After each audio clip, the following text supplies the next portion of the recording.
In the very beginning, before time was something we counted, there was a garden. This garden was named Eden, a place of perfect peace, a quiet corner of a brand new world. Imagine a gentle darkness, not a scary one, but a soft, deep blue, like a velvet blanket laid over everything. The air was cool and still. Nothing moved. Not a leaf, not a blade of grass.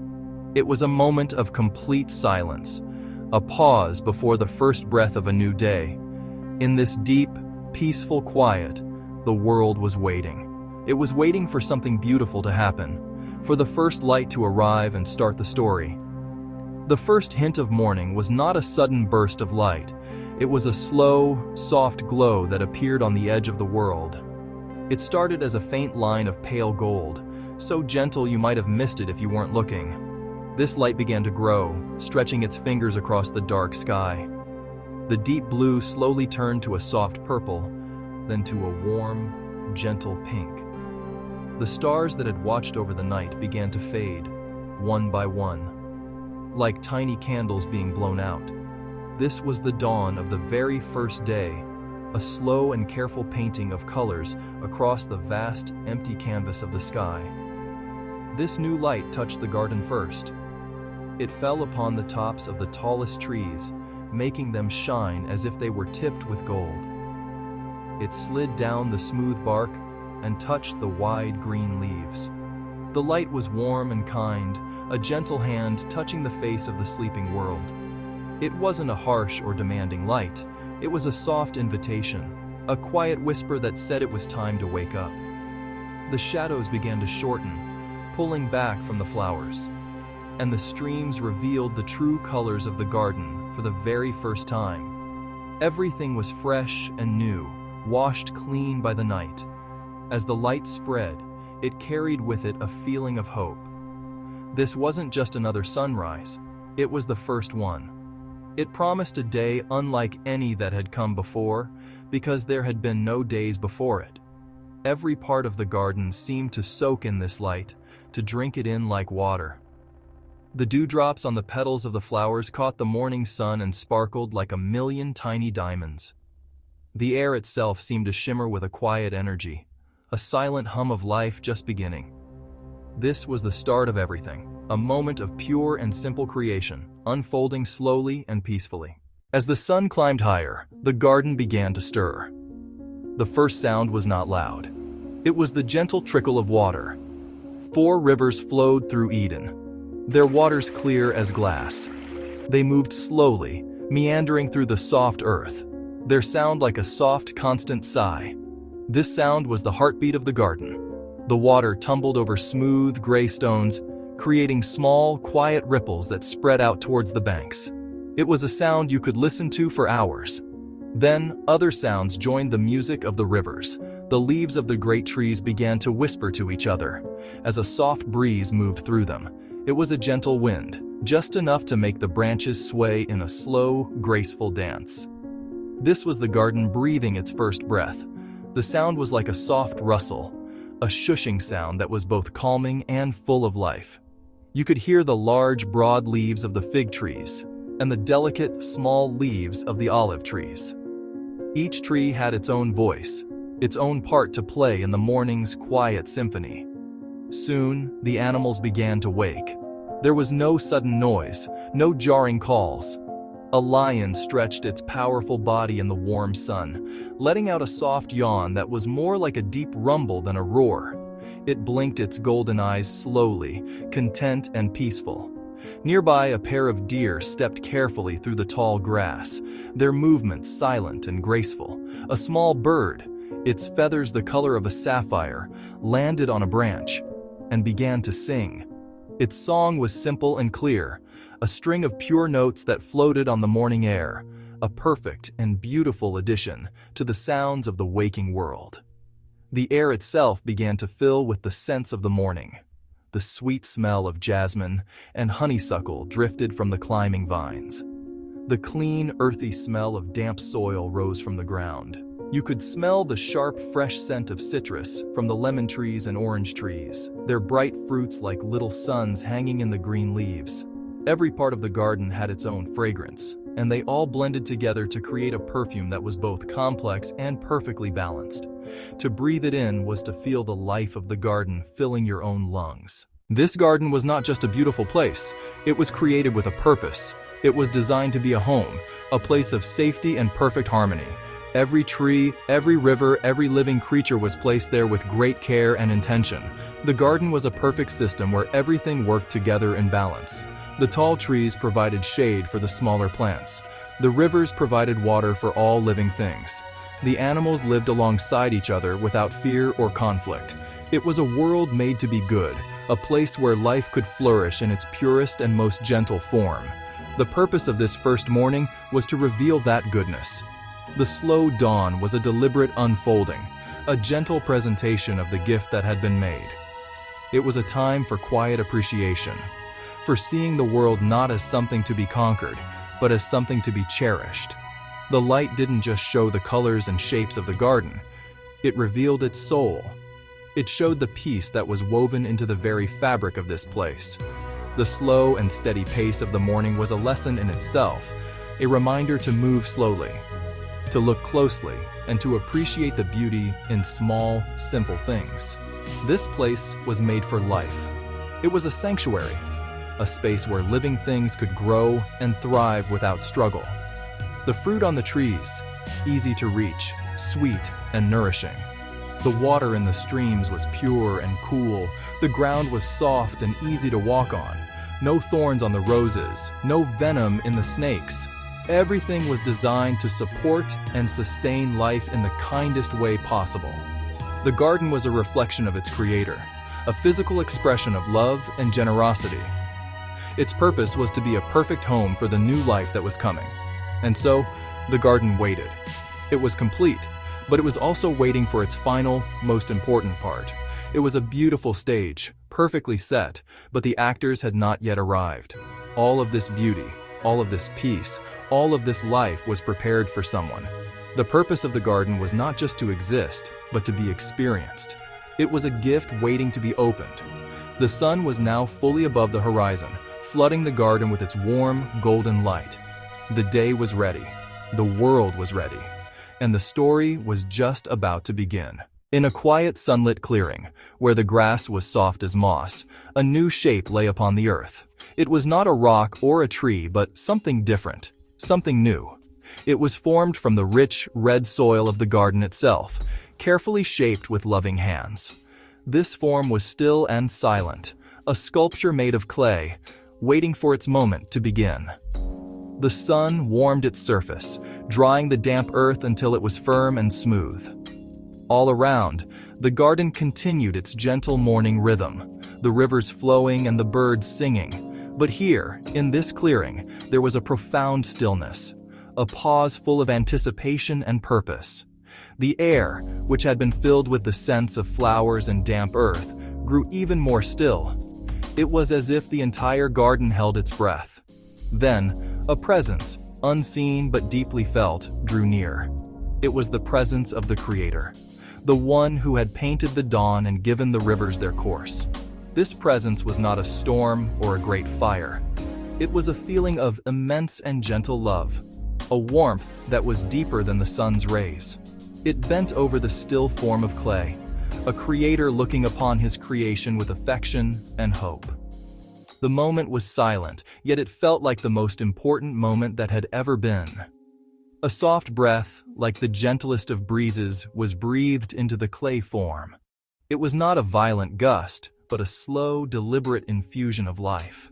This breath carried with it more than just air. It carried a spark, a spirit, a consciousness.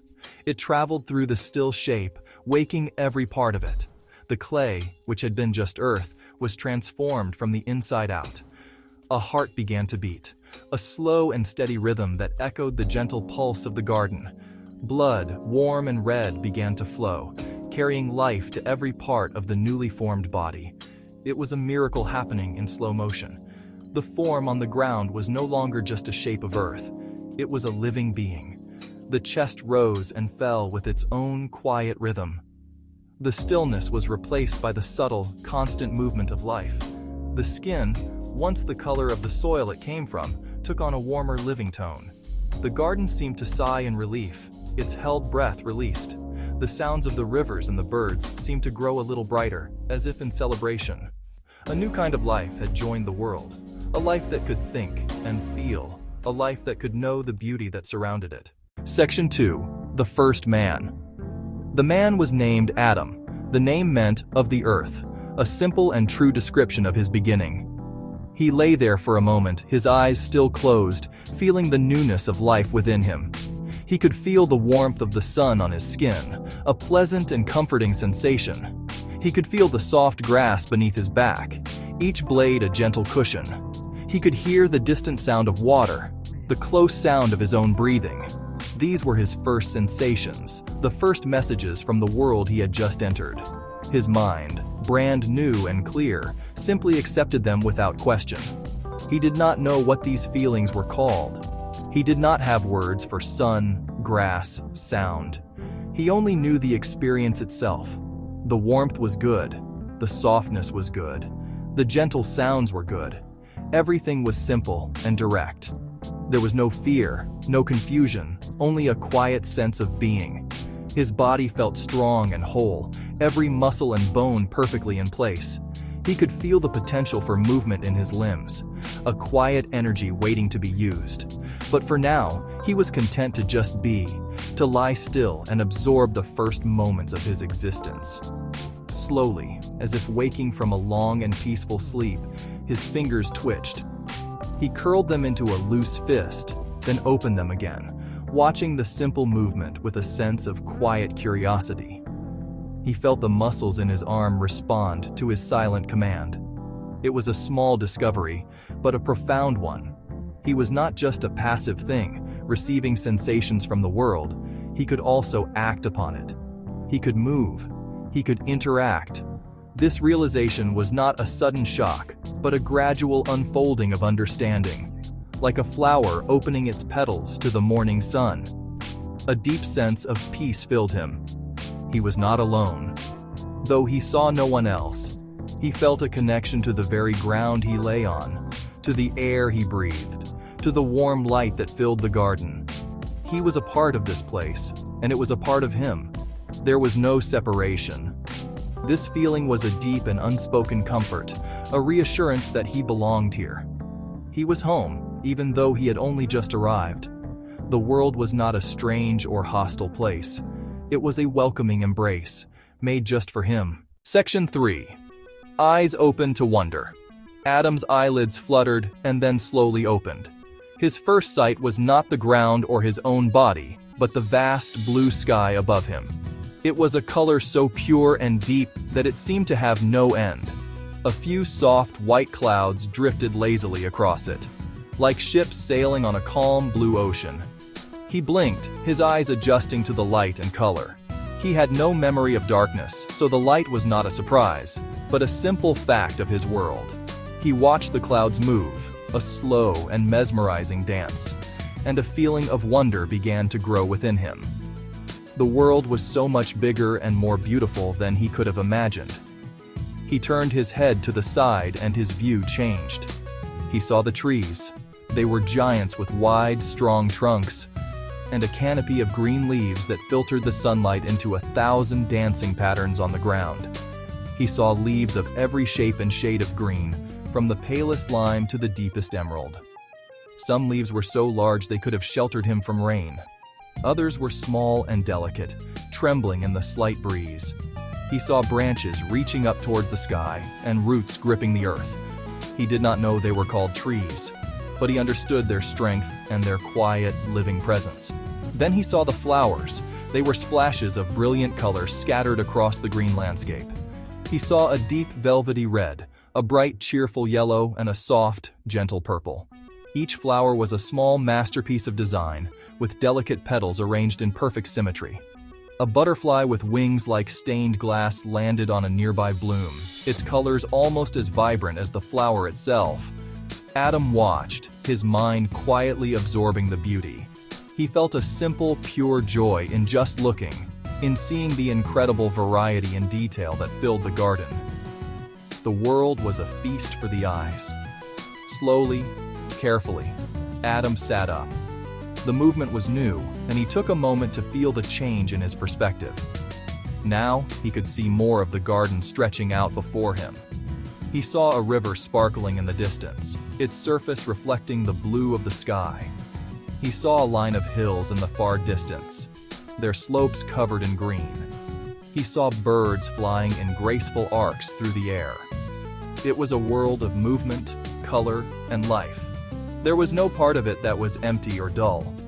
Everywhere he looked, there was something new and wonderful to see, a new detail to discover in this vast and beautiful home. Section 4. A Garden to Tend. As Adam sat there, taking in the world, he felt a gentle purpose settle upon him. It was not a command shouted from the sky, but a quiet understanding that rose from within. This beautiful garden was not just a place for him to live, it was also his to care for. The thought was not a burden. It felt natural and right, like the desire to breathe, to feel the sun's warmth. He was a part of this garden, and his purpose was to help it flourish. The work would not be hard or painful. It would be a joyful partnership with the world around him. It was a way to connect, to participate in the life of Eden. He stood up, his body feeling strong and balanced. He took his first steps on the soft earth, his feet pressed into the ground, leaving shallow prints that quickly faded. He walked slowly, not with any destination in mind, but simply to feel the act of walking. He moved towards one of the large fruit trees, its branches heavy with ripe red fruit. He reached out and touched a leaf. It was smooth and cool on one side, with a network of delicate veins on the other. He ran his fingers along the rough bark of the trunk, feeling its solid, ancient texture. This was his work, to know the garden, to touch it, to be familiar with every part of it. He saw a small vine that had fallen from the branch it was climbing. Its tendril was reaching out, seeking something to hold on to. Without thinking too hard about it, Adam gently picked up the vine and looped it back around the branch. It was a small, simple action, but it felt meaningful. He was helping the plant on its journey towards the light. He was tending the garden.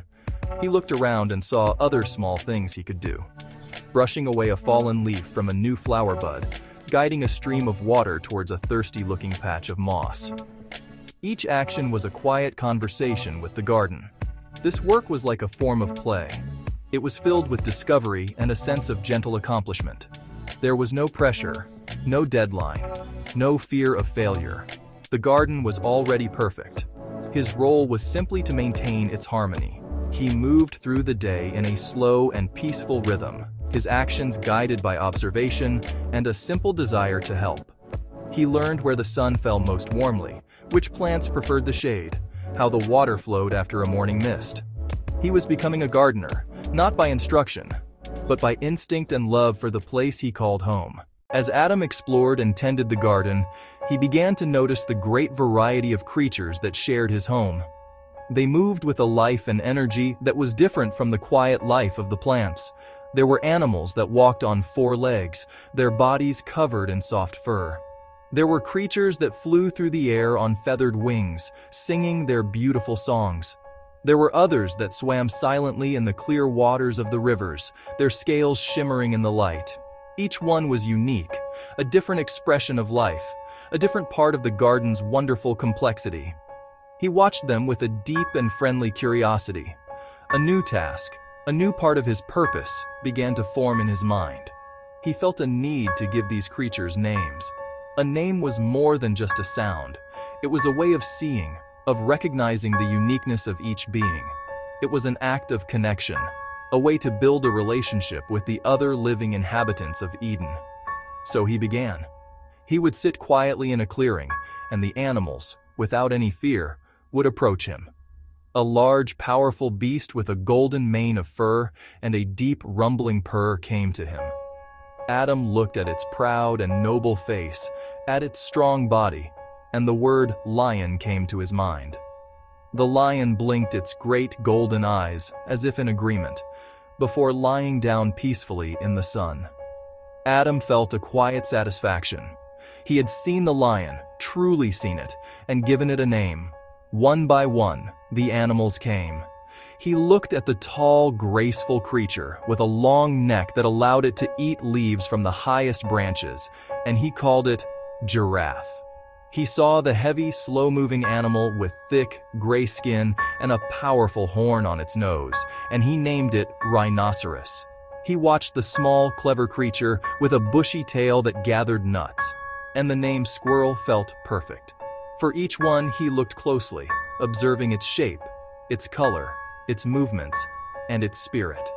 And for each one, a name came to him, a word that captured its essence. The garden was slowly being filled with new sounds, the sounds of names. The process of naming was slow and thoughtful. It was not a quick or careless task. For each animal, Adam took his time. He would watch it for a long while, learning its habits. He saw how the eagle soared high above the garden on the currents of the wind, its sharp eyes missing nothing. The name eagle felt as sharp and clear as the bird's vision. He observed the slow, deliberate movements of the tortoise, carrying its home on its back. The name tortoise held patience and steadiness. Each name was a small poem, a word that held a story within it. This act of naming changed how Adam saw the world. Before, the garden was a beautiful but undifferentiated whole. Now it was becoming a community of individuals. He was no longer just seeing a bird, but a robin, a sparrow, or a finch. He was not just seeing an animal, but a deer, a fox, or a bear. Giving them names allowed him to see their differences, to appreciate the specific and unique qualities of each one. It deepened his connection to the garden and its inhabitants. He was not just their caretaker. He was their companion, the one who knew them by name. He also began to understand something about himself. In the act of creating names, he was using a part of himself that was different from his physical body. He was using his mind, his consciousness, his spirit. He was taking the silent world around him and translating it into sound and meaning. He learned that he could create not just with his hands, like when he tended the vines, but also with his thoughts and his voice. This was a new and wonderful power, a responsibility that felt both joyful and serious. The names he chose would last forever. As he named the animals, he felt a growing sense of order and understanding. The world was not a random collection of things. It was a complex and intricate system, and he was beginning to see the patterns within it. The names were like keys, unlocking the identity of each creature and its place in the whole. He was not imposing his own will upon the garden, but rather discovering the order that was already there. The naming was an act of recognition, a way of saying, "I see you. I understand who you are." And with each new name, the garden became a little less mysterious and a little more like home. Day after day, Adam continued his gentle work. He walked the paths of the garden, tended the plants, and spoke the names of the animals. He learned the rhythm of the sun, the feel of the evening cool, and the taste of the different fruits that grew on the trees. He knew the sweet juiciness of the mango, the sharp tang of the pomegranate, and the simple, clean taste of the apple. His life was full. It was a life of peace, purpose, and simple, daily wonders. He was never bored, for there was always something new to see, a new plant to discover, or a new behavior to observe in his animal friends. Yet, in the quiet moments of the late afternoon, as the sun began to dip towards the horizon and the colors of the garden softened, a new feeling began to stir within him. It was not a feeling of sadness or pain. It was a subtle sense of incompleteness, like a song with a missing note. He would watch the pairs of birds building a nest together. He would see the two deer grazing side by side in the meadow. The lions often rested together, the lioness leaning against the powerful shoulder of the lion. He saw that the creatures of the garden had companions, others who were like them. He would look at his own reflection in the still water of a pool. He saw a face and a body, but it was only one. He could speak the name lion, and a lion would look at him. He could call eagle and see it circle overhead. Adam. Lion. Eagle. But when he spoke his own name, Adam, there was no one like him to answer. His voice echoed back from the trees, the only one of its kind. Adam. Adam. The animals were his friends, and the garden was his home. But there was a part of him that felt a quiet solitude, a longing for a different kind of connection. This feeling was not a complaint. It was just an observation, a quiet truth that was dawning on him. He had named the world, and in doing so, he had also come to understand himself more deeply. And what he understood was that while he was part of this world, he was also uniquely different. He could think and speak and create in a way that the other creatures could not. And he felt a deep, unspoken wish for someone to share that with, someone to see the world as he saw it, to speak with, to share the beauty of the sunset. The perfect garden was complete, but Adam, its tender, was beginning to feel that he was not. The Creator saw the quiet longing in Adam's heart. It was not a flaw or a mistake, but a natural unfolding of the life that had been given to him. The desire for companionship, for a shared experience, was a part of being human. And so, a decision was made, not with loud thunder, but with the same gentle purpose that had shaped the dawn. It was time for Adam's world to expand, for his solitude to end. The garden, in all its perfection, was about to receive its final, most precious gift. The harmony of Eden was about to find its completing chord, a second note to join the first. A deep and profound sleep fell upon Adam. It was unlike the nightly rest he had grown used to. This was a sleep that went deeper than his muscles, deeper than his bones, right to the very center of his being. He lay down in the soft grass, the afternoon sun warming his skin, and the world simply faded away. He did not dream. There were no images, no sounds, no thoughts. It was a state of perfect, peaceful oblivion, a complete surrender to a power greater than himself. The garden grew quiet around him. Animals gathered, watching over him in a silent, respectful circle. In this deep stillness, the Creator worked. It was not a violent act, but a gentle and precise one. A part of Adam was taken, a single rib from his side. It was a piece of him, bone of his bone, a physical link that would forever connect him to what was to come. The space was closed with the same care, leaving no wound, no scar, only the memory of a deep and peaceful sleep. This act was not one of taking away, but of creating from what was already there. It was a sign that the new being would not be a stranger, but a part of him, a completion of him. As Adam slept on, the world held its breath once more, just as it had at his own creation. The sun seemed to pause in its journey across the sky. The wind stilled, the leaves of the trees stopped their rustling.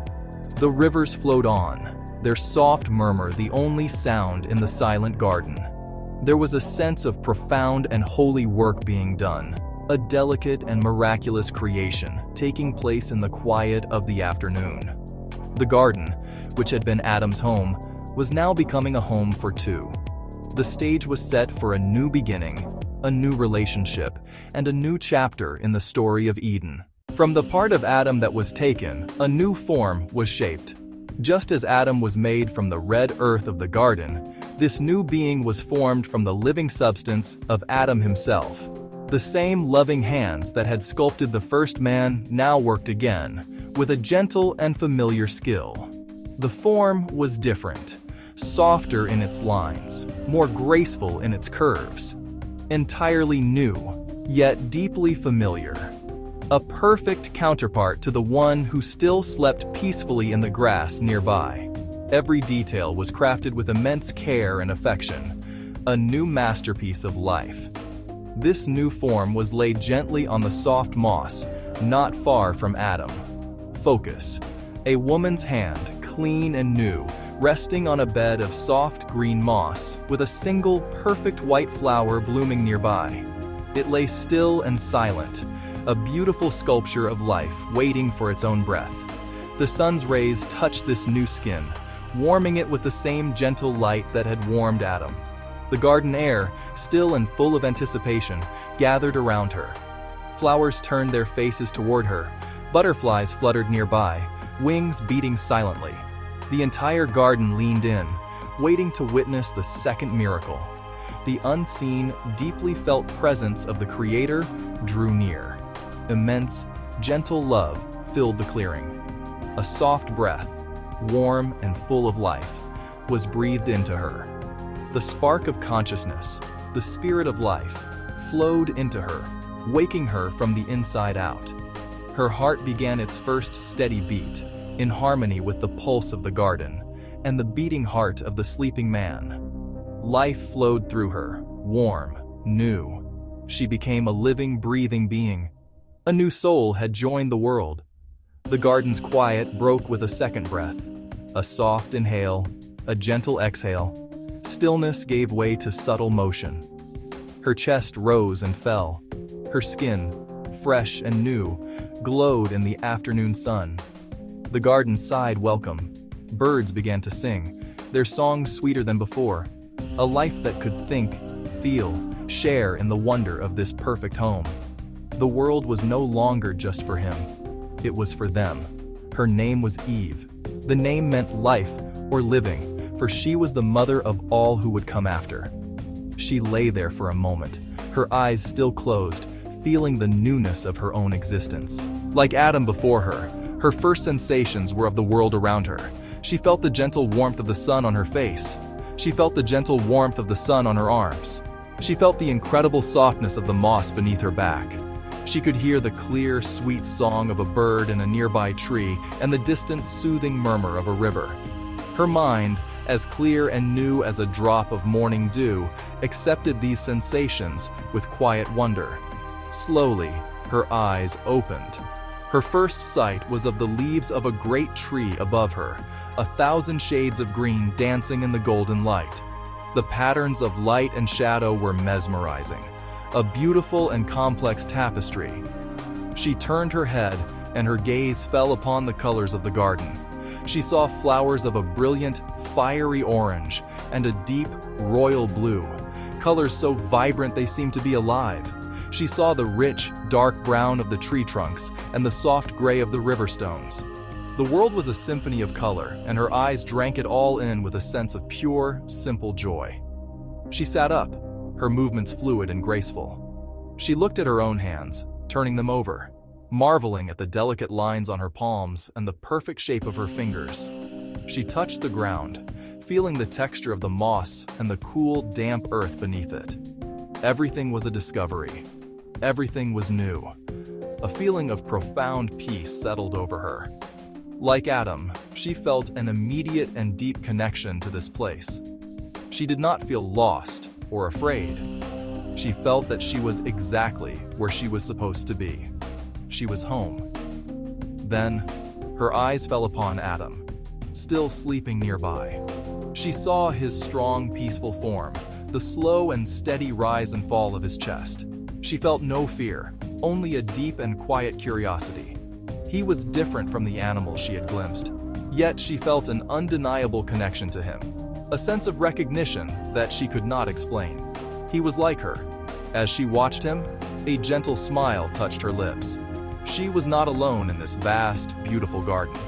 There was another. The quiet longing that Adam had felt was already answered for her, from her very first waking moment. Section 4. Two worlds meet. As Eve watched, Adam began to stir. The deep, miraculous sleep was leaving him, and he was slowly returning to the world. His eyes fluttered open, blinking in the afternoon light. For a moment, he simply lay there, remembering the feeling of the sun and the grass. Then he sat up, and he saw her. He stopped, completely still.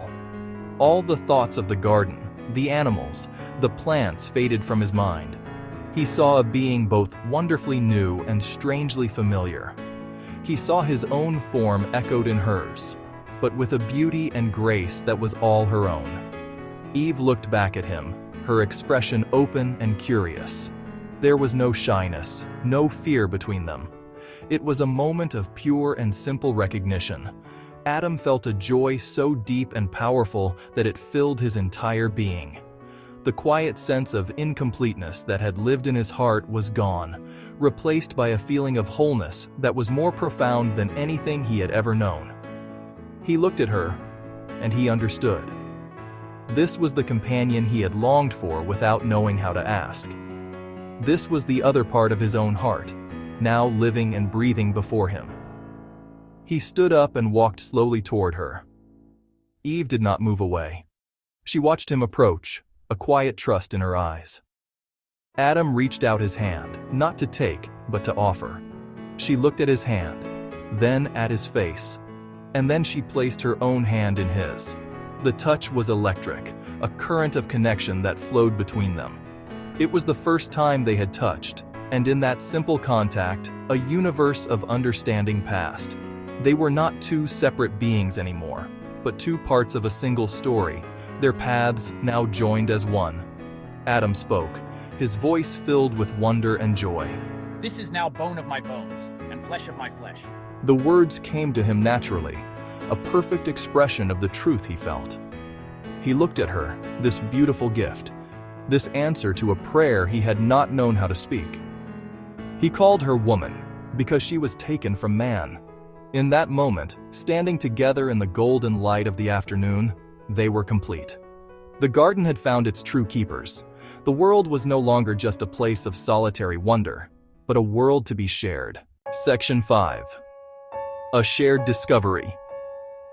The days that followed were filled with a new kind of joy. Adam and Eve explored the garden together.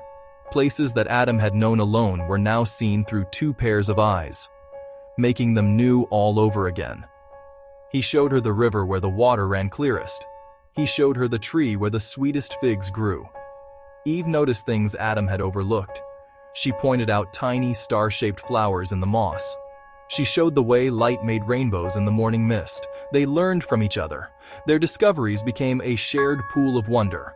Their conversations were simple and full of delight. They sat by the river and talked. They talked about the colors of the fish that swam by.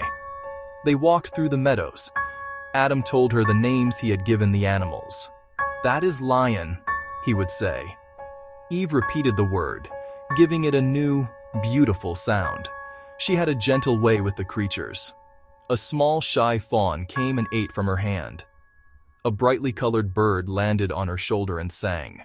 They worked together, a graceful dance. Adam pruned a high branch.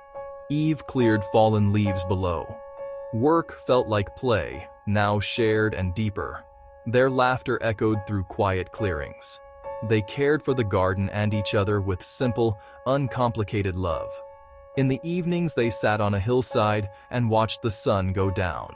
Sky turned blue, sky turned gold, sky turned pink, sky turned purple. They watched the first stars appear. They shared thoughts about the day and the small wonders. In these quiet moments, their bond grew even stronger. They were more than companions, friends, partners, two halves of a single, complete whole, living in perfect peace in their perfect home. Section 6.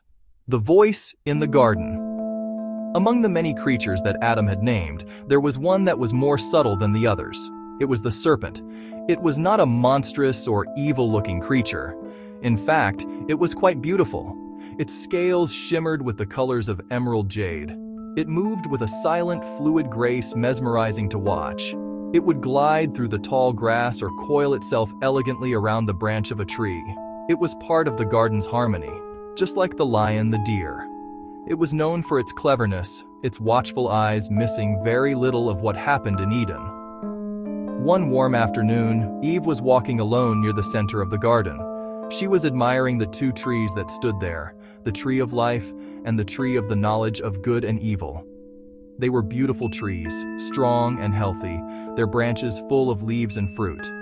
She had been told, in a gentle and clear way, that the fruit of one of these trees was not for them to eat. The instruction had been simple and without threat, a single boundary in a world of complete freedom. She did not feel deprived. She simply accepted it as the way things were, and she had never given it much thought. As she stood there, the serpent uncoiled itself from a branch of the forbidden tree. It did not hiss or startle her. It moved with its usual grace and came to rest on a lower branch, its intelligent eyes watching her. Then, to her surprise, it spoke. Its voice was not harsh or loud, but soft and questioning, like the rustle of dry leaves. It was a calm and curious voice, and it was the first time any animal had spoken to her in this way. The animals understood them, but they did not form words. This was something new, something unexpected. Did God really say you must not eat from any tree in the garden? The question was simple, almost innocent. It was phrased as a point of genuine curiosity, as if the serpent was just trying to understand the rules of the garden. The question was not a command. It was not a temptation in the way we might think of it.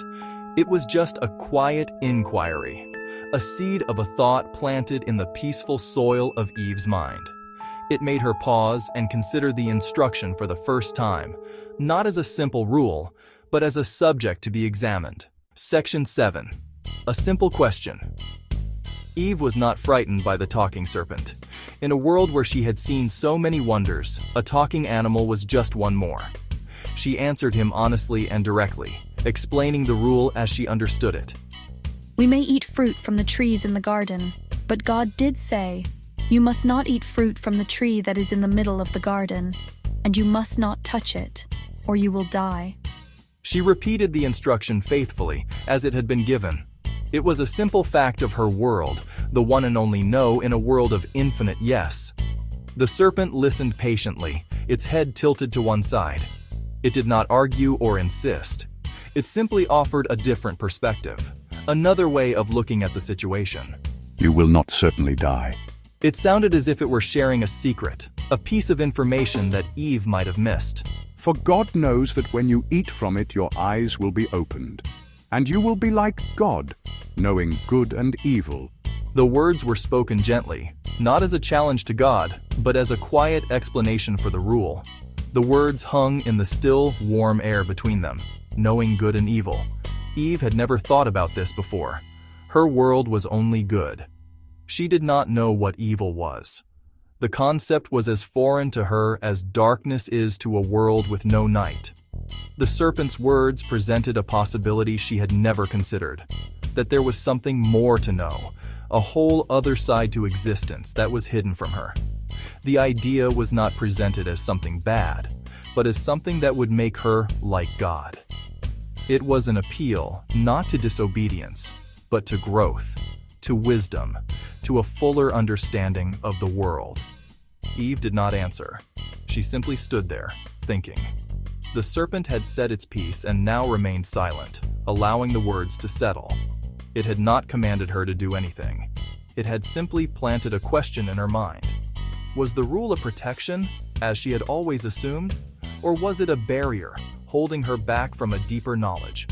For the first time, a shadow of doubt, small as a mustard seed, entered her heart. It was not a storm of rebellion, but a quiet, internal curiosity, a desire to understand why. The choice was still hers, but the world, for the first time, had become a little more complicated. Section 1. The fruit in her hand. Eve stood before the tree, the serpent's words echoing in the quiet of her mind. You will be like God, knowing good and evil. She looked at the fruit. Before this moment, it was just fruit on a tree. Now she saw it differently. She noticed how beautiful it was, its skin a perfect blend of red and gold, glowing softly in dappled sunlight. It looked pleasing to the eye, a small jewel on the branch. The sight of it held a promise, a mystery waiting to be unlocked. It was desirable for gaining wisdom. The thought of wisdom was appealing. She and Adam learned new things every day, but this was a different kind of learning, knowledge of the whole of existence. What was this evil the serpent spoke of? The word had no meaning for her in a world of peace and gentleness. Perhaps it was not a bad thing to know. Perhaps knowing it was part of being complete, part of growing up. The serpent's suggestion felt like an invitation to deeper understanding. The world was full of wonders. Maybe this was one more. She reached out her hand, slow, deliberate. Her fingers brushed the smooth, cool skin of the fruit. No flash of lightning, no angry roar from the sky. The garden remained peaceful. Birds sang. The river murmured. The normality of the moment was disarming. The instruction not to touch it seemed to fade. The fruit in her grasp felt firm and real, not a source of great danger. Fear was absent, replaced by deep curiosity. With a gentle tug, the fruit came away. It rested in her palm, small but significant. She held it for a long moment, the first thing she'd been told not to have. The serpent was gone. She was alone with the fruit and her thoughts. The quiet garden pressed in. The choice was hers. She lifted the fruit to her lips, feeling its importance. It was a doorway to something new. With a deep breath, she decided to open it. Section 2. A shared bite. Eve took a bite. The fruit was crisp and its juice was sweet, but there was a flavor she had never tasted before. Something sharp, complex, neither pleasant nor unpleasant, just different. She chewed slowly, thoughtfully. There was no immediate transformation, no sudden burst of light, no sudden burst of knowledge. For a moment she felt nothing new at all. The world looked the same. The air felt the same. She wondered if the serpent had been mistaken. Perhaps the fruit was just fruit, after all. But then, a subtle shift began to happen inside her, a new awareness stirring in the depths of her mind. She looked for Adam. She found him by a stream, patiently untangling a flowering vine. He looked up and smiled, his face open and full of love. He saw the fruit in her hand, half-eaten, but he did not look alarmed. He had no reason to. He trusted her completely. She looked at him, at his innocence, and a new feeling arose in her, a desire not to be alone in this new experience. She wanted to share it with him, to have him understand this new thing she was beginning to feel. It felt essential that they should not be on different sides of this new knowledge. She held the fruit out to him. She did not have to explain her reasoning, her conversation with the serpent, or her internal debate. She simply offered it to him, a silent invitation to join her. Adam looked at the fruit, then at her face. He saw the seriousness in her eyes, the new depth of thought that was already there. He did not question her. His love for her was so complete, his connection to her so profound, that the idea of refusing something she offered him did not enter his mind. They were one, and her experience was his experience. He took the fruit from her hand. Adam took a bite. As the taste filled his mouth, the same complex sweetness, he looked at Eve. And in that instant, as they stood looking at each other, the world changed. It was not a change in the light or the sounds of the garden. The change was in them. It was as if a veil had been lifted from their eyes, a veil they had not even known was there. They saw each other, truly saw each other for the first time. And they saw themselves. The sweet innocence that had been their world was gone, replaced by a stark and overwhelming new perception of reality. The knowledge had arrived. Section 3. The unveiling. Their eyes were opened. This was the first and the most immediate consequence. But what they saw was not the wisdom of gods. They saw their own nakedness. Before this moment, they had been as unconcerned with their bodies as the deer or the lion. It was simply how they were. But now, this new knowledge, this awareness of good and evil, cast a new light on everything. They saw their vulnerability, their exposure. A feeling they had never known before washed over them. Shame. It was a hot, prickly sensation that made them want to hide, to cover themselves from each other's gaze. The connection that had been so pure and simple between them was now complicated. Where there had been only love and trust, there was now a new and uncomfortable self-awareness. They could no longer look at each other with the same innocent eyes. They saw not just their companion, but a separate person, an individual with thoughts and feelings they could not fully know. A distance had opened up between them, a small but significant gap that had not been there before. The perfect unity they had shared was fractured. They were still together, but for the first time, they also felt profoundly alone in their own skin. Their first instinct was to cover themselves. They looked around, not at the beautiful flowers or the sparkling river, but for something to hide their shame. They saw the large, broad leaves of a fig tree. Hurriedly, their hands fumbling with the unfamiliar task, they began to sew the leaves together. They made crude coverings for their bodies, aprons of leaves to hide their nakedness from each other and from the world. The act of tending the garden had been a joyful dance. This was a frantic, desperate work, born not of love, but of a new and terrible feeling called fear. When they were done, they stood awkwardly, clad in their makeshift clothes. But the leaves did not help. The shame was not on their skin. It was inside them. It was in their minds, in their new knowledge. The coverings only highlighted what they were trying to hide. They looked at each other, and in each other's eyes, they saw not the wonder of creation, but a reflection of their own fear and sorrow. The sweet taste of the fruit was gone, replaced by the bitter taste of regret. They had wanted wisdom, but what they had received was a heavy burden that they did not know how to carry. Section 4. The sound of footsteps.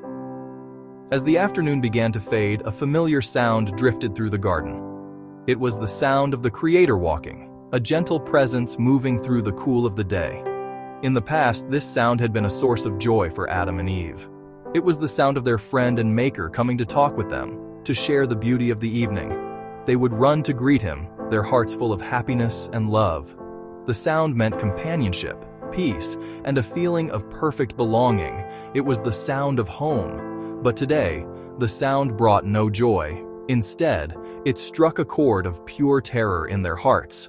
The same sound that once meant safety now signaled danger. Their new knowledge of good and evil had twisted everything. They knew they had done wrong. They had crossed the one line they had been asked not to cross.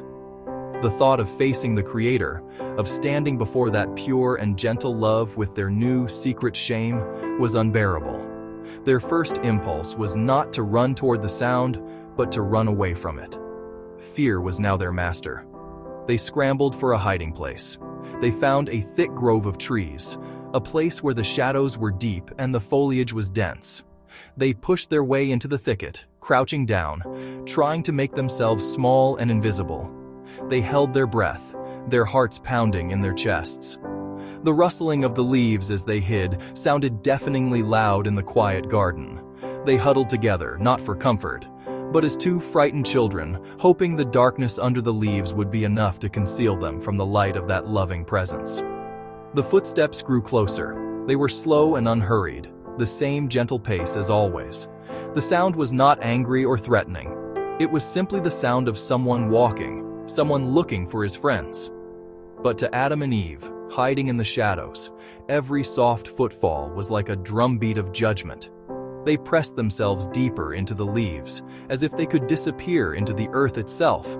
They, who had been the masters of the garden, were now fugitives in their own home, hiding from the very source of their life and happiness. The beautiful garden had become a place of fear. Section 5. A gentle question. The footsteps stopped near their hiding place. The air grew still. Then a voice called out into the garden. It was the voice of the Creator, the same voice that had spoken the world into being. But it was not a roar of thunder. It was not a shout of anger. It was filled not with rage, but with a kind of sorrowful confusion. Adam, where are you? The question was simple, yet it held a universe of meaning. It was the question of a friend who has come to visit and finds the house empty, the call of a parent who cannot find their child. From his hiding place in the shadows, Adam's fear was mixed with a deep ache of sorrow. He could not bear the gentle kindness in that voice. An angry shout might have been easier to face, but this soft question, so full of care, was heartbreaking. He knew he could not hide forever. Slowly, reluctantly, he answered. His voice was small and trembling, a mere whisper compared to the confident voice that had named the animals. I heard you in the garden, and I was afraid because I was naked, so I hid. It was the first time the word afraid had ever been spoken. The Creator's response was another gentle question, one that cut directly to the heart of the matter. Who told you that you were naked? The question was not an accusation. It was an invitation to confess, to bring the secret darkness into the light. The Creator already knew the answer, of course, but the question was for Adam's sake, to help him understand the chain of events that had led him to this hiding place. It was a question designed to lead him toward the truth, to help him take the first step toward responsibility for his actions. The gentle questioning continued, patiently waiting for an honest answer. The question hung in the air, demanding a reply. Have you eaten from the tree that I commanded you not to eat from? There it was, the simple, direct question that could not be avoided. The whole story was contained in that one sentence: a command, a boundary, and a transgression. There was no escaping it. The knowledge of good and evil had come at a price, and that price was the loss of the simple, honest relationship they once had. They could no longer stand in the light without fear. They were now beings who hid in the shadows, burdened by a secret that was no longer a secret. Section 6. The weight of words. Faced with the direct question, Adam felt the weight of his new knowledge press down on him. The clear path of truth was to simply say yes. Fear shamed the desire to shift blame. It was the instinct to protect himself, to lessen his own fault by pointing to another. He looked at Eve, who was cowering beside him, and then he spoke, his words creating another crack in the perfect world they had lost. The woman you put here with me, she gave me some fruit from the tree, and I ate it. Truth accusation. He admitted that he ate, but he began his sentence by implicating both Eve and the Creator himself. He was no longer just a man who had made a choice. He was a victim of circumstance, led astray by the companion he had been given. The simple, beautiful unity between them was not just fractured. It was now broken by blame. He had used his words not to connect, but to create distance, to build a wall around his own guilt. The first human argument had begun. The Creator then turned his gentle gaze toward Eve. What is this you have done? It asked her to look at what she had set in motion, to see the consequences of her choice. Fear the hiding the blame. It was her turn to face the truth. And like Adam, she felt the instinct to deflect, to point away from herself. Her fear was so great that she could not bear the full responsibility for this new, terrible sadness that had entered the world. Eve's answer was also a mix of truth and blame. The serpent deceived me, and I ate. She did not deny eating the fruit, but she placed the ultimate cause on the serpent. It was the serpent's clever words, his deception, that had led her to this moment. She was not the originator of the act, but a victim of a lie, and so the chain of blame was complete. Adam blamed Eve. Eve blamed the serpent. No one was willing to simply say, "I did it. It was my choice." The knowledge of good and evil had not brought them wisdom, but a desperate and lonely instinct for self-preservation. That was the moment everything shifted. Section 7. A new kind of sadness. A deep and profound sadness settled over the garden. It was a quiet, heavy feeling that seemed to dim the golden light of the setting sun. It was the sadness of broken trust, the sorrow of lost innocence. The Creator listened to their excuses, to their fear-filled words of blame. There was no anger, only a deep sense of loss.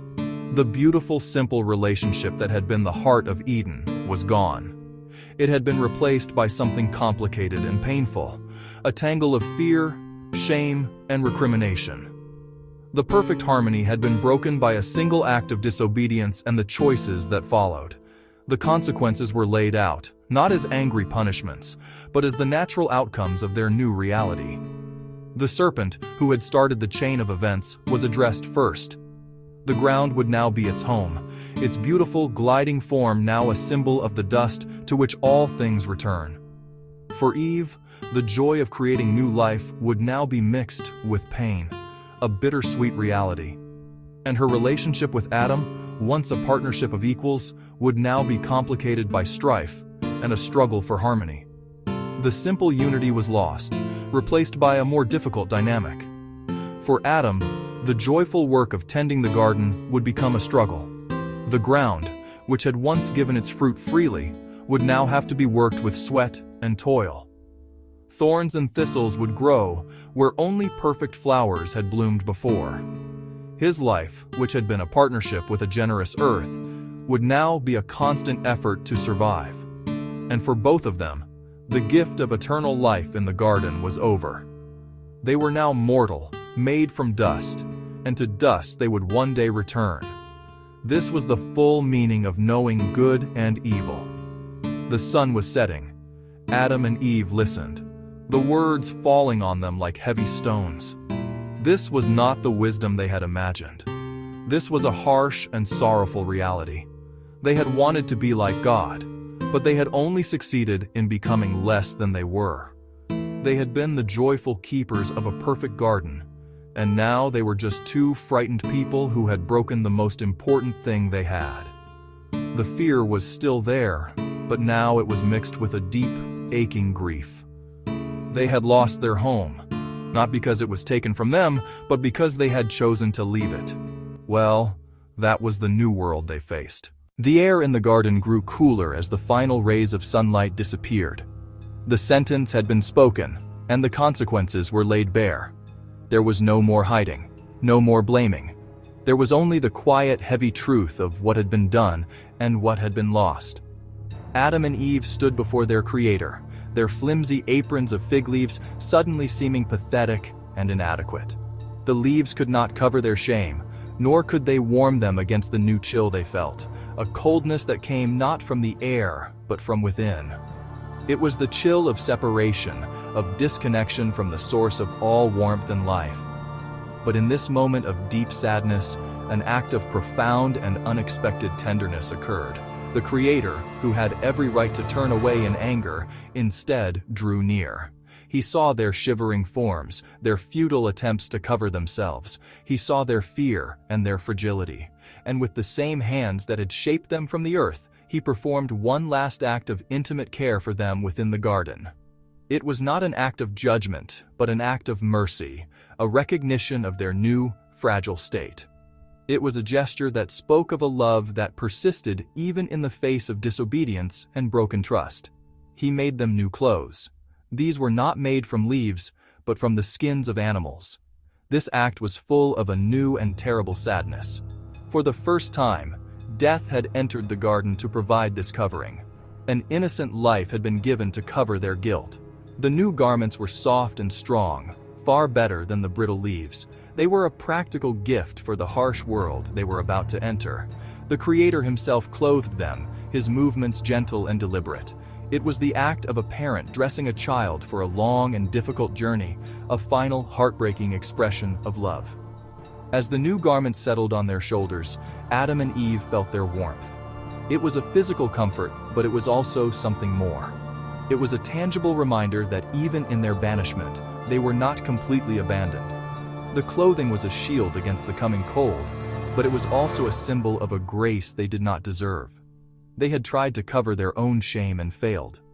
Now, they were covered by a gift that acknowledged their new reality, but did not leave them entirely exposed. It was a paradox, a symbol of their fall, but also a symbol of a persistent, undeserved care. The time had come to leave. The garden could no longer be their home. The tree of life, eternal existence, now had to be guarded. If they ate from it in their fallen state, they'd be trapped forever in sorrow and struggle. The departure was not a punishment born of anger, but a necessary mercy to prevent a bad situation from becoming eternal. The garden gate, once open, was now to be closed. The path back to innocence was gone. They walked slowly, side by side, toward the eastern edge, every step heavy with the weight of memory. They passed the river where they'd talked and laughed. They passed the meadow where they'd watched the deer play. They passed the trees whose fruit had been their joyful food. Every sight a painful reminder of the world they'd lost, a world of perfect peace and uncomplicated love. They did not speak, no words for the grief they felt. They held hands, not in joyful unity, but for comfort against shared, overwhelming loss. At the eastern entrance they stopped, the world beyond shrouded in twilight, a land of shadows and unknowns. Behind them, everything they'd known and loved, soft grass, gentle animals, life-giving light. Before them, nothing, an empty wild land they'd have to learn to survive in. As they stepped out of Eden, a change occurred. A new presence appeared at the gate. A great winged cherubim stood guard. In its hand, a sword of flame turning every way, its light flickering and dancing in growing darkness. The gate was sealed, the flaming sword, a final, undeniable barrier. There was no going back. They stood, looking at the light of the sword, the last light of the garden they'd ever see. Beautiful and terrible all at once. The fire of judgment, but also the fire of life, the same divine energy that had animated the garden. They turned their backs on their lost home, faces lit by flickering fire, and took their first steps into the wilderness.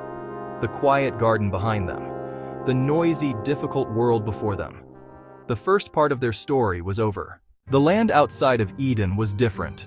The air did not carry the same sweet perfume of 1,000 flowers. It smelled of dust, dry grass, the coming night. The ground was not soft and mossy, but hard and uneven, scattered with sharp stones. They had to walk around carefully. The sounds were different too. The lonely cry of the wind across the open plains, a mournful sound echoing emptiness. They heard the distant howl of an unknown creature, a hint of hunger and danger, not the peaceful purr of the Eden lion. As darkness fell completely, deep shadows and uncertain shapes took the land. The moon, a pale sliver, offered little light. The stars now seemed cold and distant. For the first time, Adam and Eve felt a true, physical fear of the unknown. They found a small cave in a hill and huddled together inside. Animal skins were a welcome warmth against the night's chill. They were no longer confident keepers of a perfect world. They were small and vulnerable. Two lonely figures in a vast and indifferent wilderness. The new day dawned, not with a gentle, loving glow, but with a harsh, bright light that made them shield their eyes. The revealed world was wild and untamed. Rugged mountains far off, vast, empty plains that stretched to the horizon. A thorny bush with sharp spikes, something they'd never known. This world was not designed for their comfort. A world they would have to contend with. A world that would resist them. They began their new life. Adam searched for food. The fruits he found were often small and bitter. He learned which plants were safe to eat, which were poisonous. Eve found a spring of fresh water. They had to guard it from other thirsty animals. They learned to make a fire, a small circle of light and warmth to keep the darkness and the cold at bay. Life was no longer a graceful dance of joyful work. It became a daily struggle for survival. Learning, working, persevering. Years passed. The memory of the garden never faded, but it became a distant, dreamlike story, a once upon a time in their hearts. They learned the rhythms of the new world, the seasons of rain, the seasons of sun, planting, harvest. They had children. New voices and new laughter filled their small corner of the world. They taught their children the stories of the garden, of the gentle creator, of the choice that had changed everything. The story was a sad one, yet it was also a story of a great love that had once existed, and that, in some mysterious way, still did. In quiet moments, looking at their children's faces, they felt not just sorrow, but a new and fragile thing: hope. The Creator had not destroyed them. He had clothed them and let them live. Their mortality was also a promise of an end to their struggle. There had been another promise, hidden in the words spoken to the serpent. A promise of a future descendant who would confront the source of their sorrow. A distant, mysterious hope, a tiny seed planted in the harsh soil of their new reality. They learned new kinds of joy, different from Eden's perfect peace, but real nonetheless. Joy in a successful harvest after months of hard work, joy in a warm fire on a cold night, the deep, fierce joy of family, of life continuing and flourishing. They learned compassion, born from shared suffering. They learned forgiveness, a necessary balm for new conflicts. No longer innocent, they were learning wisdom in a harder world. Their story did not end at Eden's closed gate. In a way, it had just begun. The first part was perfect harmony in a perfect world. The next part was about learning to find goodness, to create beauty, and to hold on to hope. They had lost innocence, but gained resilience, courage, and a love that could endure hardship. The gate to the garden was closed. The gate to the future was open. Though the path was long and difficult, it led forward toward a distant dawn they could only imagine.